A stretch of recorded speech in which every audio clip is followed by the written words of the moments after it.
All right, so let's go over how to make a flip book. What you're going to need to make a flip book is something to draw with, preferably something darker than a pencil. So if you have a marker, that would be awesome. If you don't and you only have like crayons or colored pencils or just a regular pencil, that is okay, but you might need to press down a little harder, and I'll explain why it should be a little bit of a darker thing in just a moment. So the other thing that you're going to need are scissors. And this is one of the very few times that I'll tell you that what would be really helpful for you to have is paper that's not super thick. Normally in art, we like paper that's a little bit thicker so that we can paint on it and we can do all kinds of things. With flip books, you actually want a little bit thinner paper. So I have right here copy paper, which is what you use for the printer, just like printer paper. And so that's all you need is a few of those. So the first thing you need to do is make it the size of a flip book. Flip books generally aren't super big, so you want them to be smaller and you want all of your pages to be about the same size. So take a few pages, fold it in half, doesn't matter which way, give it a good crease, and then fold it one more time, give it a good crease. So I've just folded it twice, so now it's a small book. I'm gonna cut off the edges that I don't need, which are the folded edges.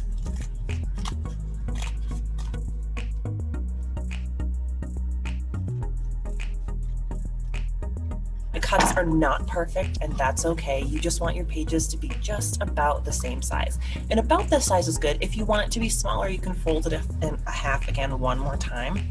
And I'm actually going to do a couple more pages because I want it to be a little bit of a longer story. So let me grab another piece of paper and do the exact same thing, where I'm going to fold it twice and then cut off the folds. Once, twice. If it's too hard for you to cut multiple pages at once, it's okay to either just do this one page at a time, or after you fold it, open it back up and cut along the fold while your thing is open. That way you're not cutting through a lot of paper. That's okay to do.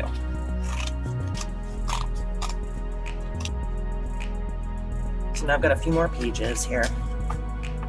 Now, you're gonna want your flip book to be attached in some way on one side. That can be cutting a hole in it, like with a hole punch, and tying it with a string. You can use glue. You could try to use tape. It's gonna be super hard to do with tape because if you tape the outside, your middle pages are gonna fall out. So unless you use a lot of tape, I wouldn't recommend it. Another thing that I would use, and that I'm gonna use here, is a stapler, because that is gonna give me a good hold. I'm gonna put 2 staples, 1, 2. I put it right on the very edge. You can see them there. So now my book flips through. Now, with a flip book, you can go 2 different directions. You can flip from front to back, or you can flip from back. I prefer back to front, and here's why.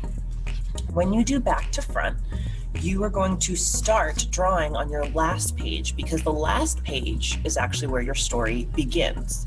And I like doing that, even though it's a little backwards, because it makes it really easy for you to see what you're doing to make sure things line up. I'll show you what I mean.